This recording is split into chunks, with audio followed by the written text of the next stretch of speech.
guys! A few of you were asking about an update on all of the tattoos I've gotten since my hiatus. And I figured it's about time for a tattoo update anyway, since I haven't actually updated one since the last one I made, which was like 5 or 6 tattoos ago or something like that. So I'm just gonna start from the beginning and show you all my tattoos and tell you briefly why I got them and what they mean and all that jazz.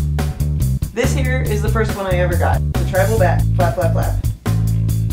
I got that a couple weeks after my 25th birthday. It's the first tattoo I ever got. I got it basically because I thought it was cool and that's what I wanted, but it sucks that it's on my back because I can't see it. Second tattoo I ever got is this one on my hand right here. Spider web. See the spider web? You see it? Yes, there it is. Took all of like maybe 5 to 10 minutes. Hurt like a bitch. And I got it because me and my friend decided to get sort of matching tattoos, and she got a spider web on her hand. It was in a different spot.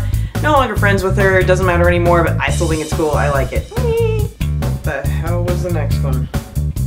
Okay, the third one I ever got was this Dream Theater one on my arm. This one right here. It's the symbol for the band Dream Theater, and I got it when I first started dating Kevin, and it's significant to both of us because we both really like Dream Theater, and it was just kind of a symbolic thing. And before everybody starts going, but no, you're no longer with Kevin, so what about the tattoos that signify you being with him and stuff? I understand your concern and your questions about that, but we're actually still really good friends, and it still has meaning. I mean, they always had meaning. And I would never have gotten them if I ever would have thought that they would have stopped having meaning. So, I mean, it still does have meaning. He's not completely out of my life like some of you might think. Like, we still talk every day. So, it's not as bad as it seems. Fourth one I ever got was this one right here. It's a music note, like an 8th note, with a bat wing thing with a claw holding a skull thingy doodle guy. There. I got it because I like music, and it looks like a music note, and I like spooky things, as you all know. So that's pretty much the end of that. I'm not really sure. I got this, the mouse one, in there somewhere. Maybe after this one. I'm not really even sure. We'll just say this one was 4 or 5, this one was 4 or 5. I don't really know. I lost track of the order. Look, it's a little mouse. Eee! Yeah, I know it doesn't look the greatest, but 1, I got it from somebody who was apprenticing to be a tattoo artist. 2, I actually do it myself, and it's not like I was trying to be like, you know, Claude Monet or anything, and, you know, painting the greatest mouse and drawing the greatest mouse that ever was. It's just a quick little doodle of my little insignia that I've always done since like high school, and it's just a little mouse. It's just like my signature, essentially, so I just wanted it here. Okay, I am completely lost on the order of the next ones, so I'm just gonna shoot from the hip, I suppose. Alright, I think the next one was this barbed wire bracelet one. See, it goes all the way around my arm, well, my wrist anyway. And this right here hurt like a biatch. This one was a whim. I just wanted like something that was like a permanent bracelet, essentially. And I saw something on a movie where somebody had something around their wrist like that tattooed, and I thought it was a cool idea. And I just picked barbed wire just because it's simple and cool looking, and it's just what I wanted. And there was actually tornado warnings that night, and we were just praying that the electricity would not go off in the tattoo shop while the electric tattoo gun was, you know, embedding ink into my flesh. Thankfully it didn't, so that was good. Alright, at some point along the line, I got this one here. Lenore. Oh, boy, that's hard to show. Holy crap. Ow, cramp. Some of you may or may not be aware of the comic by Roman Dirge. Cute little dead girl Lenore, and that's her with her little knives. Basically, I've always wanted that exact image tattooed on me because the little caption that goes with it is "touch me and gain a stump," and I don't like being touched. I have a bubble. That's the significance of that one. I believe the next one that I got was these 2 hearts here on my arm right there. This one was supposed to represent me and Kevin in just like this is an image that I used to connect 2 pictures of us at one point or something, and I just liked it, plus it's just cool.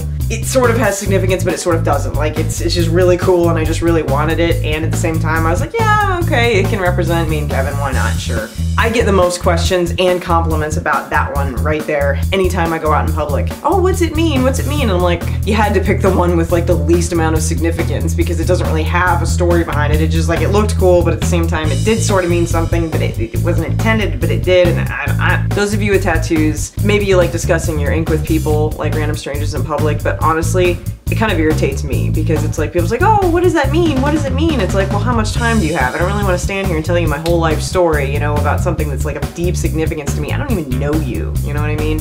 After that one, there came this one. A lot of you have not seen this one yet. It is sort of a half sleeve dealio. It's a clock with a crack right here, and it's midnight, and it's got like cogs and gears and like some foliage. Some of you might think that it's set to midnight because, you know, of the whole goth thing or whatever, I don't know. When in fact, I got this on New Year's Eve, right before 2013, to represent 2012 being an epic year for me, because it really was. So the midnight actually represents 12 for 2012, and the clock is just kind of like this year in time was like the most significant to me. It was like an epic year. So that's what that means. It's not just like, ooh, midnight, dark and gloomy. It's like, no, midnight 2012. So that's like my favorite one, I think. Ryan did a bang up job on that one. Following the clock, the next one was, I think it was this one, right next to Dream Theater, right there. Some of you might understand Korean. It is in fact Korean, and you might realize that it says friend in Korean, and it is green. What it actually does mean is my friend Dalen, he and I were really close for a few months, and some of the more ignorant trolls have been like, oh, you cheated on Kevin with this guy and he was your new boyfriend or whatever. No, he was my friend, and he took me in when Kevin and I split up, and it was just a nice friendship. He was there for me, helped me out, helped me get back on my feet, you know, after I was on my own. Lots of personal details that I really honestly don't feel like getting into, but that is all he was. He was my friend, and he meant a lot to me, and he was studying Korean and wanted to study in Korea. So I got the Korean word for friend in honor of him, and green was his favorite color, so that's why it's green. And that's pretty much the long and short of that.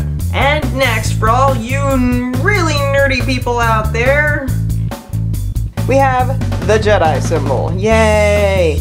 And it's purple because I like purple. I got that one on May the 4th because it was May the 4th be with you. You can see me getting the tattoo if you go to my vlog channel and look the What You Missed in 2013 video part 1, because I actually show me going to the shop, getting the tattoo and all that stuff. It's a fun time. Ryan, funny ass tattoo artist, makes me laugh every single time, and I miss him. But anyways, only 20 bucks on May the 4th be with you. It's 20 bucks for Star Wars tattoos, so I thought, what the hell. The very last one that you guys probably don't know about, but most of you have noticed and asked me about, is this little guy right here. It is, of course, a bat.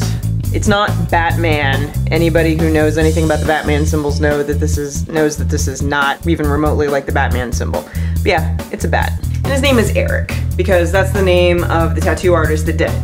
You can also see me getting this tattoo on my vlog channel, I believe in part 2 of What You Missed in 2013. Because what I did was I treated myself to a spur-of-the-moment trip to Niagara Falls by myself just to go hang out, found a tattoo shop, thought, hey, I want to get a tattoo while I'm in Canada, so I got a tattoo while I was in Canada. And it was this guy. So that's an update on all of my inksies and my tattoos and all the colorful things on my body. Yay! Hope you guys enjoyed it. Don't forget to check out my vlog channel so you can actually see me getting some of the tattoos, because it's a fun time. All the tattoo artists are jolly good fun, and then you get to see me make a lot of faces that pretty much look like this. Alright, so thanks for watching, and I'll see you guys in my next video. Bye!